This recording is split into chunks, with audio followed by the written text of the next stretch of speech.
Okay, I've got 25 and a half. We're going once, going twice. All in, fair warned, and sold. You're listening to the How's It Goin' podcast. Tony Abbott in Budgie Smugglers. Yeah, no. Interest rate cut. The election. Interest rate cut, Charles. Interest rate cut down 0.25. I just want milk that tastes like real milk. What do you mean the bank is out of money? Insolvent? Let there be 1,000 blossoms bloom as far as I'm concerned. But I ain't spending any time on it because in the meantime, every 3 months, a person is torn to pieces by a crocodile in North Queensland. Well, how's it going? Welcome back. I'm here with Madison and Christian. Yeah, Benny's back. I'm back. The bitch is back. We I'm laughing because we joked about saying that before. No, I know. We agreed to let Benny come back. It is on a probationary basis though, so he's on notice. Jokes like that are not helping his cause. We did have a HR meeting with him, discuss the feedback that we had, and yeah. We set some goals in terms of what we... It sounds like today. Every job I've had in my life. Wouldn't be any different here. No, we are back, and it's good. It is good to have Ben back. We did miss him. Obviously, he had a bit of an experience with fatherhood, so we thought we would dedicate a few minutes at the start of this episode just so Ben can talk us through that experience, and from the top. Let us know what kind of excuse you can give us for missing a recording I could go through the absolute detail of the strenuous labour that my wife went through. I don't think she and holding my child after, but no, I'll briefly go through. I was lucky enough on Sunday morning at about 4 a.m. to be woken up by my wife, and she let me know she was in labour a week early than expected. My son's already better than me in showing up early for things because I'm generally always late. Like I was 5 minutes late tonight as well. And I sent a message to the guys. I think it was about 5 a.m. or 6 a.m. 5:30. Yeah, it was really early because I put a lot of prep work into this podcast, unlike some of my co-hosts. And I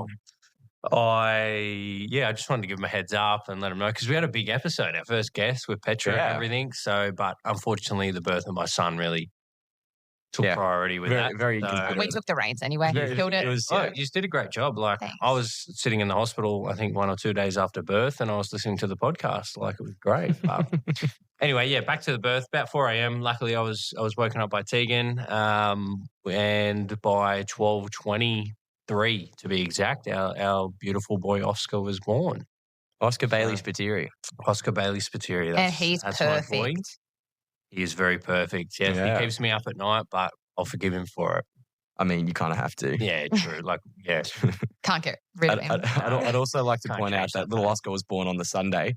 The following Saturday, 6 days later, Ben was representing Ferrymeadow United. I was centre back. He played a game of soccer 6 days after Oscar's birth, and I scored the winning goal. We won 1-0, and he kept a clean sheet. It was a great result. Really, it's second game back though. Didn't you get a yellow? Yeah, that was yesterday. Oh, that was yesterday. The second game back. Second game back, he also brought Tegan and Oscar. So yeah, exactly. I had to bring the family the mascot. and to show my son how to do it. The best part is Oscar's first football match watching his father play. His father absolutely went through one of the victory players and copped the yellow card for it. It was an accident, but yeah, he still went through the man. Did you take the yellow card home to put in a frame in his bed? I might have to. Yeah. Tegan's into scrapbooking, so we might have to. Put might have to get the page yellow. Of just yellow. Exactly right. Yeah, a whole scrapbook dedicated to cards at this point. If we're doing a book dedicated to Ben's cardings in football, that's going to be a long book. A very long book. Yeah, it's longer than my HR file. Oh, that's great. Beautiful, and obviously Tegan's doing well. Bub's doing well. That's the main thing. Very well. Very, very healthy, happy, and doing well all round. Good stuff. He's a very cute kid. Nothing like his father. Thank God he looks like Tegan. I was chatting to Tegan at soccer on Saturday yesterday, and she mentioned, he's all me so far, which is very lucky. Makes me want to stop and not have any further because I don't want to roll the dice again. I heard she said no Spiteri, no, thank God. Yeah. Luckily, he missed out on the snoz. No. I'm going to nip it in the bud. We got feedback on one of our previous episodes that we were roasting Ben too much. That's probably half the reason why he bailed. We all get a fair share. We all get a fair share. I think we need to lay off Ben a little bit just for now. Yeah, just for this episode just only. For now. Cool. Moving into I guess, the main event here in terms of today's episode. Benny actually did all the legwork and prep work on this before he inconsiderately decided to bail on us for, a guy he's known for like a week and a half. Benny on the block. Yeah, Benny put together a really good episode on the changes to the rental legislations in New South Wales.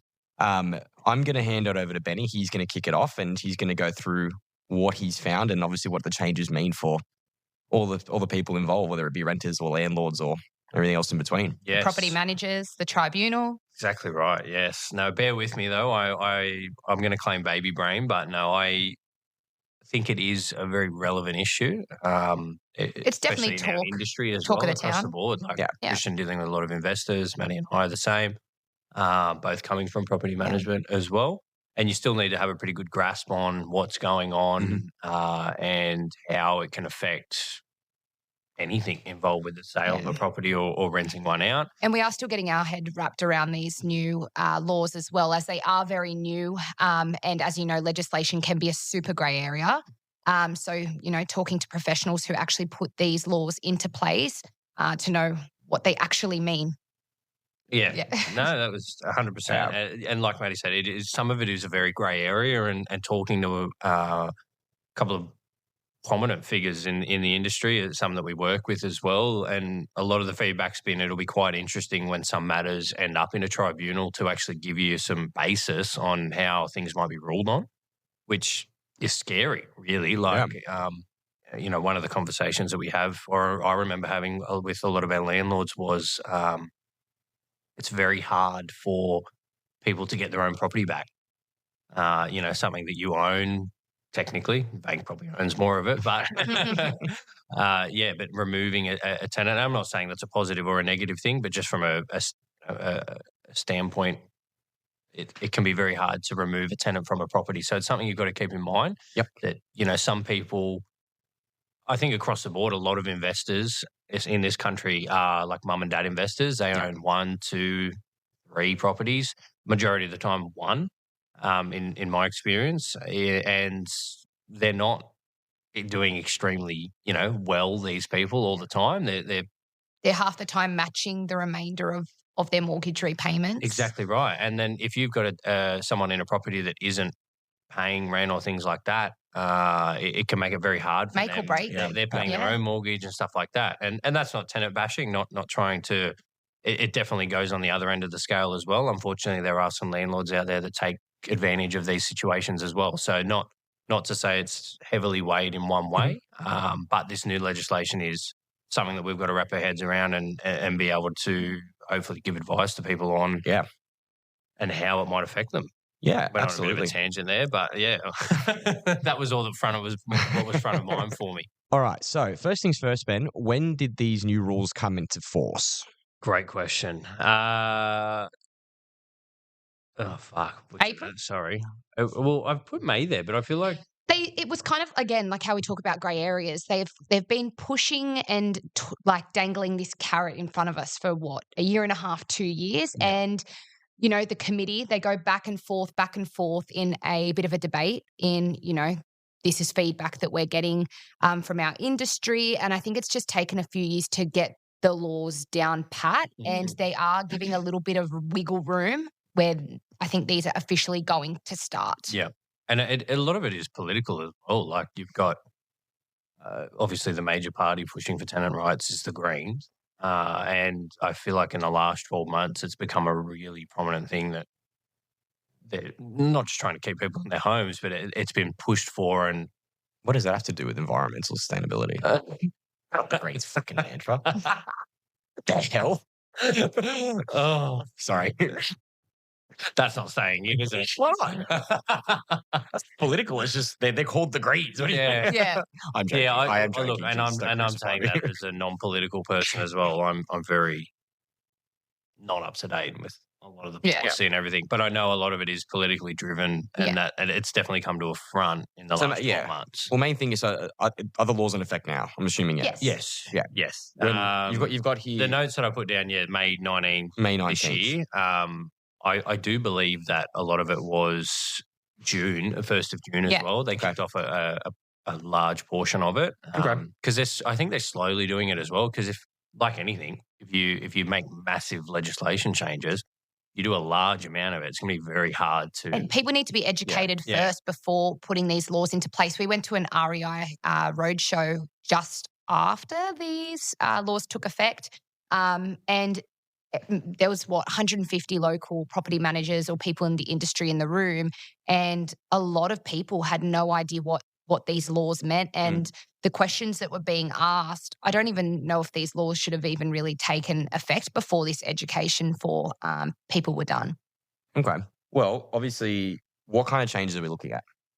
One of the main ones being the no grounds termination notice. So what that entitled previously was that, let's say I'm a landlord, my tenant's outside of their lease agreement.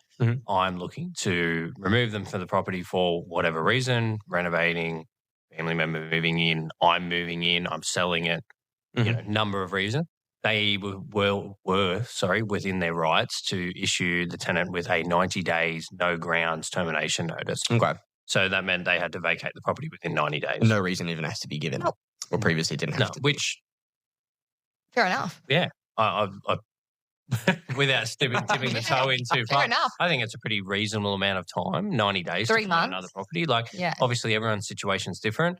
And, sometimes I remember working with people on multiple occasions and you'd say, you've got 90 days. If for whatever reason you think you're not going to be out within that period, let us know and we'll work with you. And being good tenants, average tenants, we want to relocate them within our own 100%. rent roll. If we have a property that suits them, we don't want them to go anywhere. We want to keep our good tenants. And we always try and find out what they're looking for, what their budgets are, and try to rehome them somewhere within our office. Exactly. We don't get a kick out of kicking people out of their home. No. At the end of the day, we work for the landlord. And it's, if they want the property back, they want the property back. Yeah. So I guess the follow-up question to that, obviously, when it comes to no grounds, what constitutes valid grounds is probably the main question, right? Because I'm assuming if I'm the landlord and I want to move in, that's a valid ground, right? Yeah. It is. It's not. Now. Well, yeah. Well, that's what I'm asking, is it? So that 90-day period, the no grounds part of that termination notice is gone. So, you have to have grounds. So grounds being selling the property, but there's loopholes involved with that being that if you are selling the property, you have to have a proof of a contract of sale being prepared. Paying advertising, an agency agreement having to be supplied. The documentation to back anything. And 95% of the time, it's all going to be ethical and, the owners are doing the right thing. But the actual paperwork and the documentation and the time for these terminations now, it's almost like a whole new staff member. Job. Exactly right. A whole new role involved in terminations. And it can change people's situations a lot. Like from personal experience, I was lucky enough to have an investment property, and when the interest rates kept going up, we had to sell it. We couldn't afford it. So we were lucky that we were able to sell it with our tenant in place. But if we had to remove the property, which I know we've discussed in previous ones, ideally you're preferring to sell a vacant property, but it is what it is. If I had to wait 90 days plus to get the tenant out, you could be in a completely different position. Exactly. It can change your situation massively. So people can lose their job within a week or be made redundant. People's situations change overnight these days. They don't have 6 months in looking to get a tenant out. Exactly. Okay. And obviously these notice periods, what if a tenant is just month to month, not under an actual contracted lease? Do you still have that same notice period? And is it still no grounds, no good? Well, it's still, so you have to have reasoning to actually... Even if they're not under a current lease agreement, so just month to month. So previously it was you could issue a 30-day notice leading up to the end of the lease. End of the lease period. So, if the lease was ending on the 30th of Jan, you're issuing notice within, you could issue it on the 1st of Jan to then vacate on the 30th or the 1st of Feb, or you could issue it up to the 30th of Jan, 30 days from there. From now, it's a longer period, being a minimum of 60 days. And if the lease is longer than 6 months, it's a 90-day period. So if you sign a 12-month lease. But if your month to month, your lease is expired, then I'm assuming it's the lesser of, so it'll be 60 days. Correct. Okay. And again, I don't want to get too stuck on this and want to move on, but if I'm the owner and I want to move into the property, Yes. I still have to. Is that valid grounds? Or? It is valid, but you have to absolutely prove that you are living in the property. Yeah. We Gotcha. need, Okay. you know, So it is valid grounds, but you got to prove it. you've got to prove it. So you can't just say that and then put it on the rental market 6 months later. So there is actually a ban. So if you are am I cutting into? No, Oh, okay. You're right. Yeah. So if you are going to renovate your investment property Mhm. and re-put it on the market for rent, you aren't. I don't know the specific months, but you can't just decide to put a lick of paint through it and then chuck it back on for an extra $200 a week. Yep. You actually have to do yeah. the kitchen, the bathroom. It has to be major renovations, and you also have a ban of how long you can go onto the property market.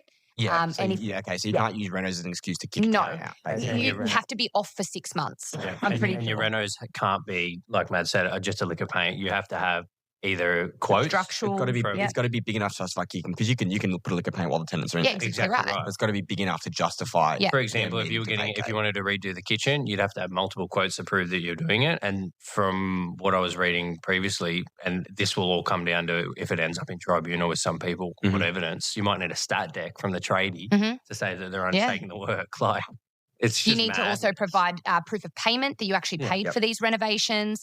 And if, say, for example, those renovations take only 3 months and you can't go without rent for 6 months, you actually have to go and apply for an exemption it relisted, to get it relisted and prove that 6 months is what it is. I believe it's 326. 326. Yeah. Because if you're doing a kitchen reno, as much as it's a major reno, it doesn't take 6 No. months. We had this discussion actually That's nuts. with someone else here, and they were saying if you get a quote from, for example, a painter, and it's, let's say, a big 4-bedroom house, and he says, I'm going to quote $10,000, let's say, for the job. Yeah. No one's questioning the time frame that you're going to do the job or how many people you have there. So Yeah, 'cause if you finish for the job in 2 landlord, weeks. exactly. If you get it done in 2 weeks, great. If you get it done in a week, even better. But Then you for have to this go period, apply if for an I have to, exemption. exactly, if it's required to be vacant for 3 months, take 3 months. Send one person that do it as a fill-in job in between. right. That's so hard. Okay. then you're asking your trades, well, how many people are you going to have there, and how quick is it going to be? Because really, I want you to take longer. What There's I no benefit in what I it feel is happening happening quicker. is I feel like they're making us not us, but I just use that as a general word, take the punishment for the housing crisis that the government has created, that our landlords are having to take the shortfall. The model that they're trying to put in place, I feel, is similar to the European model. Yeah. Their Yeah. tenants are life tenants. Mm-hmm. They rent a property. They have their kids there. They follow through all the way, usually till they're elderly or go into a home. Australia, people move every year and a half, Exactly. every 12 months. The rent goes up, they move. They want to stop that happening. They want tenants for life. Which, look, I understand what they're doing in terms of trying to give tenants more stability. Yeah. Coming from, I've got family members who rents, and I had to help a family member move houses twice within 6 months because they got a 6-month lease, and then the landlord said, I'm not renewing it again. Yeah. And it's awful. Yeah. So I understand wanting to provide more stability. I think it comes down to a case of, from what I'm hearing, a lot of people who were rorting the system, particularly landlords who were rorting the system and abusing tenants and basically a full abuse of power, have now kind of brought these laws down on all the other landlords and tenants who were abiding by the rules and doing the right thing. Completely agree. I want the landlords to take more responsibility. Yeah. I feel like most I things think in it's life, fair, though, but- it's a minority that ruin it for the majority. Like, Yeah. both sides of it, like I said earlier, there's some landlords that take advantage of the situation, but there's also, unfortunately, some tenants that know the legislation quite well, and they know. The Oh, Jack the ways GBT around it. lawyers. Yeah, exactly. Exactly right. Yep. Okay. What else is new? Obviously, so no grounds termination. That's a big one. That's a big That change. is a big change. Yeah. What else do we have? One of the honestly, and probably it's a positive thing in my opinion that pets in rentals now it's very hard for a landlord to decline a pet.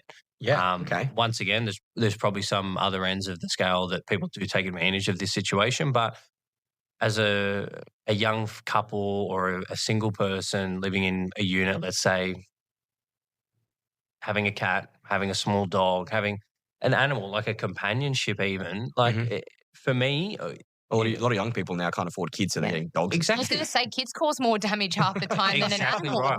That was honestly, I remember are having little that animals. conversation with landlords. Yeah. It was like, Yeah, you could have a family with 2 kids, or you could have a couple with a border collie. Right, it's an active animal, but they take the dog out every day, or they go to the cafe on the weekend. Not saying parents don't, but it's like... Okay, so now basically what's happened is landlords can't knock back an application purely on the basis. It has to be within. So also another crazy bit of the legislation that's come in, they can't knock back up to 4 animals. Yes. Not 1, 4. It's a big difference. Yes. 4 border collies. One little Shih Tzu and then 4 German Shepherds. Yes, exactly right. So you have to apply. So they can basically have 4 dogs in the property, and that you can apply to the tribunal to say that it's not right, but you have to give reason, and there has to be valid reason as to why these animals shouldn't be in the home. Specific reasons for it. Sorry to just jump in for you. Unsuitability for the property, maybe no fencing or open space, local laws or strata bylaws that are pet specific. But once again, that's a very grey area because stratas are really within their rights these days to decline pets too. But even unsuitability on how do you decide? How do you determine that? Exactly. That's a very subjective. Am I allowed topic. to have my Shetland pony in my 1-bedroom unit? Well, if you've got glass sliding doors onto a balcony, it sounds like you can. Maybe we could have one of yours. Yeah, Nick, can we get a Shetland pony? We can only stay down the stairs. How big's the balcony space? If we're going to go off square meters, like... okay. Yeah. Too many animals already on site. Once again, very grey area because that's not specific to if there's 10 units on the site. It doesn't matter if the other 9 people there have 3 pets. I'm well within my rights to have 4 technically. Or the renter refuses reasonable conditions for keeping the pet. And I think... So are we talking for new applications or existing? Let's differentiate that. So new applications, I think you were telling me the other day, that landlords can't advertise no pets. Correct. It's discrimination. Yep. But obviously, and we had this conversation, Ben and I actually, of if I'm a landlord and I'm renting my property out and I get an application that's, because realistically a landlord can approve or decline whatever application they want. Yep. So if someone does apply with a pet, even though I'm not allowed to discriminate because of the pet, I can just find another reason to say no and come back, right? Look, what happens behind closed doors, there's no way for anyone else to find out. If there's 2 applications there that are similar, very identical, both have good rental history, both are a couple, one has a dog, one doesn't. You'd probably go with the one that has the dog because, you already know that you're approving that pet, if that makes sense. They've got a little Cocker Spaniel. You know that little Cocker Spaniel is going to live there instead of this other couple that has no pets decides, I'm going to go get 4 blah, blah, blahs. Well, that was going to lead into my next point. So for existing, what's the change now for existing tenants? They can't decline it. So it's created this very grey loophole that, all right, and a lot of people did the right thing, in my experience anyway. They would request an animal and they would send through all the details on the animal, weight, size, breed, etc. And the landlord had the right of refusal. Most landlords... 90% of the time they would say yes. Exactly. Some would say no, and look, that was their prerogative at the time. There was a little loophole that if it became a mental health pet or a guide dog or a service dog, the owner couldn't decline it. But outside of that, they had the right of refusal. Whereas now so you can't refuse. So if you've got an existing tenancy, what I saw in a couple of property management Facebook pages after the legislation came into place, a lot of people were complaining on that Monday. They had multiple emails from tenants saying, "I've got a pet." So it sounds like a case and it's pretty much like probably already had tough tits. What are you going to do about it? Well, it sounds like a case that they already had these pets, didn't declare them. And now they knew they were. And now they know they can, so they're like, they're a pet now. Yeah. My emotional support raccoon is living with me. Oh, off topic. Your raccoon's some weird cute. pets. Yeah. Did you have any weird ones? Actually, we have a tenant now that breeds snakes. Nice. And there is like Tupperware and Tupperware and Tupperware. Someone was there today actually mowing the lawn, not knowing inside that there's probably 250 snakes. Oh my God. Inside the property. So snakes on a plane. Snakes on a plane. That scares the out of me. Can you imagine you get home from work one day and one of the Tupperware containers is open and it's empty? Oh, just burn the house down. What do you do at that point? Look, I'll take a snake over a rat any day, and you don't even voluntarily have rats in properties. Yeah, but a rat, I'm not scared of a rat. A rat's not going to hurt. I don't know. I'd take a snake over a rat. I can't say I ever had any really weird ones, but ones that freaked me out were like big lizards. Yeah. But they're always in a tank case. Yeah. See, I'm scared of birds. Actually, sorry, that's a lie. One of our tenants had a pet rat. No word of a lie. A mouse or a rat? I think it might have been a mice, actually, as you say that, yeah. But I like to differentiate, but still, it was quite a one. Potato, When right. they requested it, was a bit like, okay. Can't believe you had Mickey Mouse as a tenant. Are we about to get copyright strikes by Disney? Oh, my God. Oh, who knows? Disney, please don't sue us. All right, cool. So pets basically now, from what Yes. it almost, the new laws almost entice tenants to not declare a pet when they apply, wait a month, and then say, oh, I've got a dog. Pretty much, yeah. One of the parts of it is landlords do have 21 days to respond to a pet request. If they don't, the pet is automatically approved. Yep. Check your emails frequently, guys. And so I'm assuming similar to what you said before, if the landlord does want to decline the pet for whatever reason, they have to go to whatever tribunal and get it manually approved. And Exactly tribunal right. And good luck. costs money Yeah. and time. Good luck getting a hearing date. A lot of property management is charged for their time to go and to these tribunals. So it's like, is it really worth the hassle to you at that point? There's hours and hours and hours that go into preparation for tribunal. Yeah. And being a property manager, you don't have that between 9 and 5. Yeah. So exactly. that's time out of those areas that it needs to be prepped. Yeah. You've also got another point here. Yes. I'll let you say it. I don't want to see your thunder, but No, that's all right. I was that landlords can't increase the rent or bond just because the tenant has a pet. So sometimes we would No have pet bond. that's fair. Yeah, I agree. I don't think you should have to pay. No. If a landlord approves your pet, they shouldn't be able to jack In into terms it of a because bond, it. though, I kind of have an argument. You're definitely going to have more wear and tear on a property because you have a pet. I'd argue you'd have more for a kid. Back to Yeah, what we we'll were saying bring in kid before. bonds. Well, we do. Look, we have bonds in place for a reason, but I'm pro pet. Like, I love animals, but I do also sit on the side of if I own a property, I should have the prerogative to It's make a the choice. I see both sides because, like I said, that family member of mine who I said is renting, they've got 2 dogs. Yeah. And it makes it so much harder to find. Well, Yeah. previously it made it so much harder to find Yeah. rental properties because nobody wants to approve it because 2 dogs. They're small dogs, but still 2 dogs. Yeah, exactly right. So like I get it. I understand it from both sides of the coin. I think it is rough for tenants who do have pets, and it's almost like the argument of, well, if you're renting, does that mean you're never allowed to have pets? Like, that's pretty harsh. It is hard. It is hard. But I've also been in situations at the tribunal before where, you've had a tenant with a dog inside or a cat inside. The whole carpet's ruined. It's been pulled up. The floorboards have scratches all over it. And you go there and they work out, how old the flooring is and how much of a percentage is ruined. And you end up getting $220 back. When you rip up the entire flooring. Yeah, for your entire flooring. I feel like as a pet owner, you've got to take more responsibility for that aspect of it too. Like if my dog was, for example, destroyed the backyard, even like it's not cheap to returf or fill these holes. So it's like you got to take ownership of that. And it is a bond. If they do the right thing, they do get it back. Yeah. So maybe a little bit crazy for me to say. I'm a fan of the pet bond. Okay. Yeah. There's nothing wrong with that. Okay. Well, another one was more options for rent payments. Mhm. A lot of the time, they come in, have to use their card, their surcharges. There has to be a fee-free way for tenants to pay their rent. I've got a great one, mate. To pay cash. Yes. Pay cash, mate, no fees. And we can't say no to cash, but Do you actually have, it's just a headache. It's a headache to bank. And especially with do you actually have tenants that rock up and pay like Yeah. a thick envelope of cash? Yeah. I think the most I've had once was That's like a- 10 that's a grand. they go from the pokies across the road, walk over, and here you go. That's brutal. I thought Ben would do that if his bank allowed it for his employees. They don't. Ben do it all the time. Yeah, it is always hard when you get a couple of grand because then someone's going to take it down to the bank too. But Yeah, and it's from also a safety hazard as well on our insurance as well. Yeah. They walk down to, and every bank nearly in Corrimal's now shut, Unfortunately, that we yeah. have to go into town, which is a 2-person job because you can't park anywhere. So you've got 2 people gone for 2 hours to go lodge some cash. And then if you know anything about Wollongong, you don't really want to be walking around the lower ends of Crown Street with a large wad of cash. with a big red MMJ bag saying cash. Oh, no. All right. Main thing is cash is always, as much as Cash is best. these guys don't like it, King. and I like it. But for example, like a direct bank transfer, that's Yep. free. Correct. It is free. I'm surprised that wasn't a thing beforehand. Like Well, it it wasn't, was. but it wasn't but- mandatory.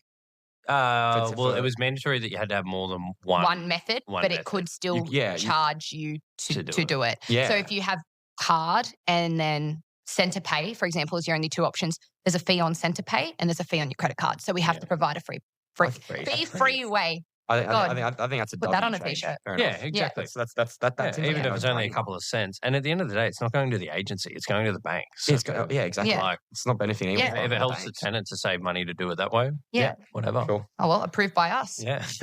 Tick.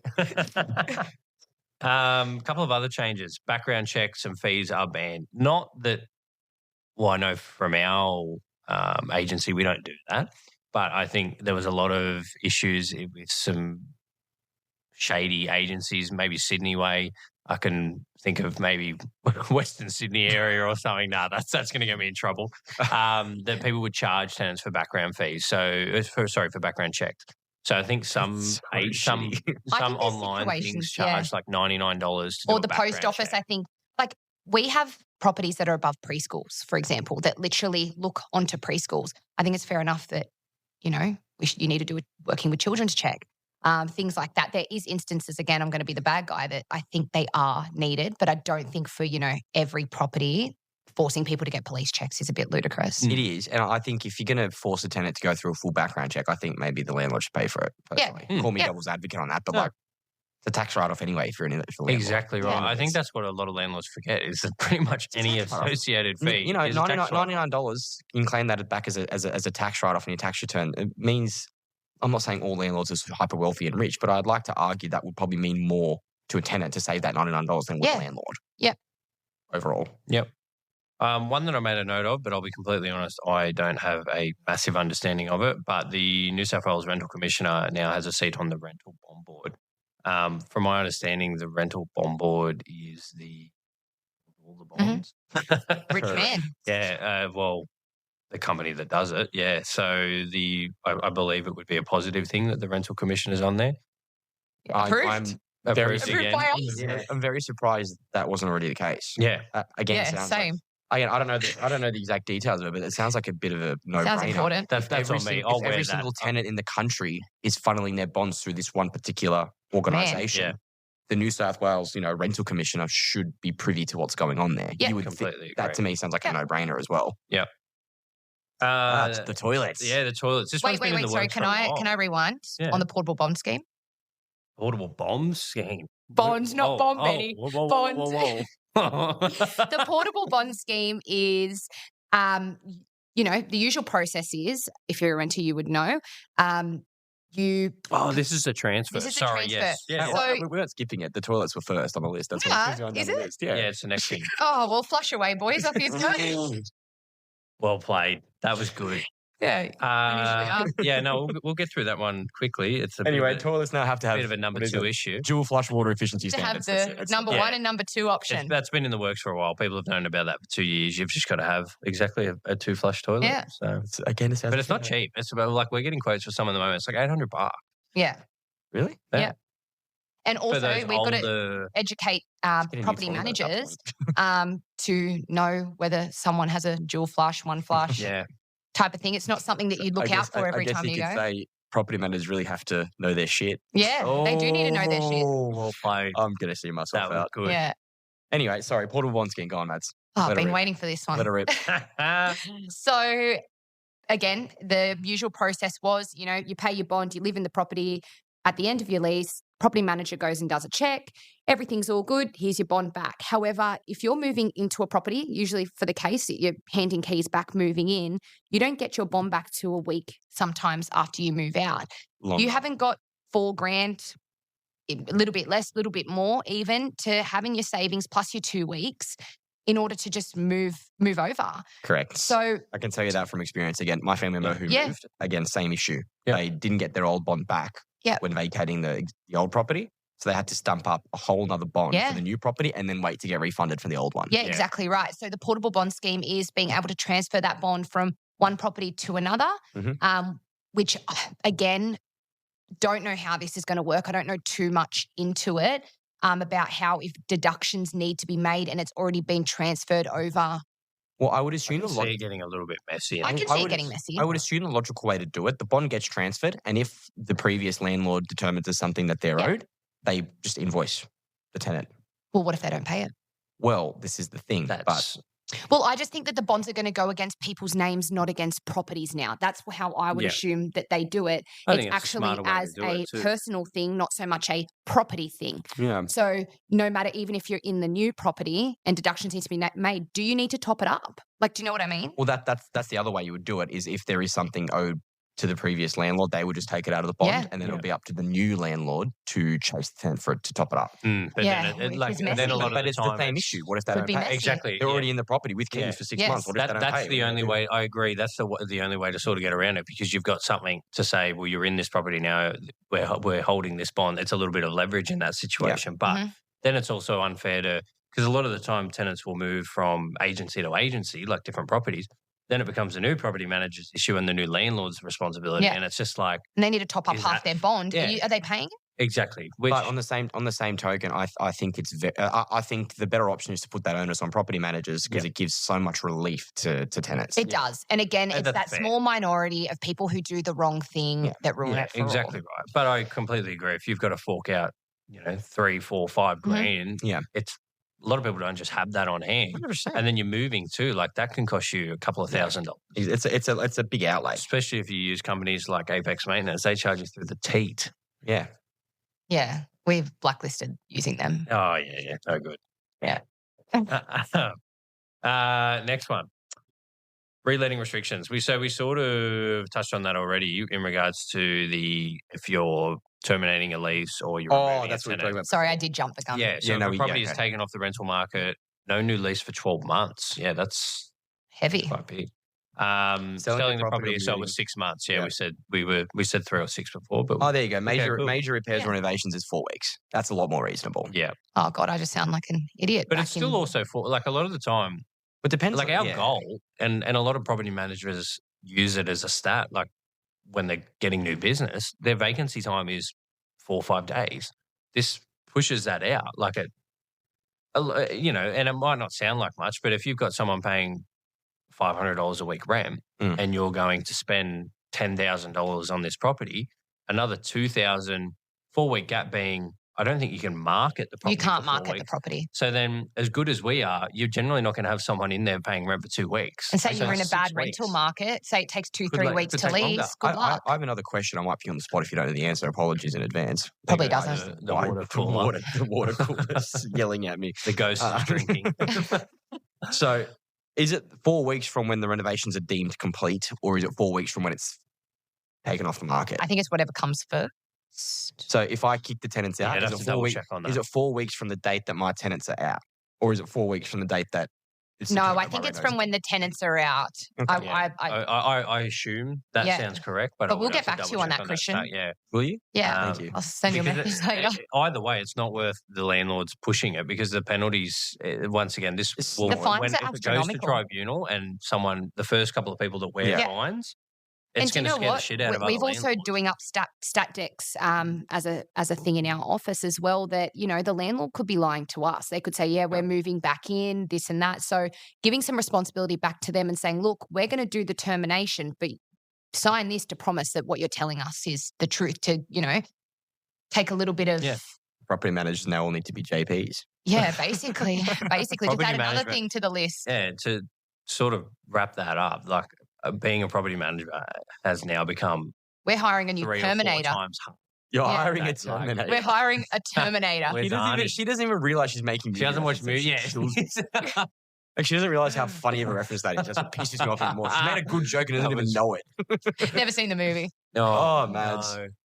But yeah, the job has become, I think they'll see a lot of people leave the industry, unfortunately, because it's already a very stressful job. Like you are really the piggy in the middle in the situation. Tenants hate you. Generally, landlords hate you because your tenants are pissed off at you because you haven't done something, or they think you haven't done something. And landlords are pissed off at you because you're spending money that they may not want to spend. I think property managers form a union. I'm sure. Wouldn't be against it. Lobby for higher pay. They don't get paid enough for the shit They Yeah. definitely cop the full brunt of it. And then like sales It's agents. a job that get no to one's just- ever praising you. No. Sales agents just get the strut in the office and it's like, Yeah. yeah, just sold this, sold that. Yeah. Buyer Put a star loves me, sticker on. seller loves me. Look at my commission. Oh, it's so my commission is so big. The Mr. Burns meme. No. Yeah. So that was, I noticed a big difference as well, changing. Like people love you. People, when you're in sales, people want to talk to you. People like. How good are testimonials? You get them with a click of a finger. Whereas rentals, it's like. Good luck. It's the hard work that nobody wants to do. No. All right. We love them. We love them. It's what keep the world running. Yep. Beauty. Yeah. Well, we're going to go ahead and wrap that episode up there. Thank you very much to Ben on his return to the podcast. I think on probation. Yep. He did all right today. I think he's made a good case. Not bad. We'll give him a bit of slack. He's made a good case here. Yeah. I think to sum up everything we've said, it's a pretty massive shift in the rental market. And if you do have any questions about it, reach out and we can get back to you. Use one of our question boxes. Yeah, we love them. We'll do a Q&A on rental legislation. We put up a few of these question boxes and we just don't get. We're beginning a few. We get a few. Yeah. What more? We want to be inundated. Yeah. We also have someone that we work with that is actually on the REI tenants. Oh, I wanted to leave you hanging there. I wanted to like. Is that what it is? I believe she's on the council. On the council, on the REI council, and she is an absolute expert on. Well, she's the one that kind of. What's REI? What does this stand for? She actually had a lot of New South Wales. Thank you. REI, NSW. Yeah. So even if you guys have any questions, I'm sure she'd be keen to jump on and. Flood us with questions. We'll get her on. Yeah. Bang. Yeah. Yep. Cool. All right, guys. That'll do us. We're going to let Ben use his famous outro, which we love very much and which we've missed. We're going to say thanks for listening and ciao. Ciao. Ciao.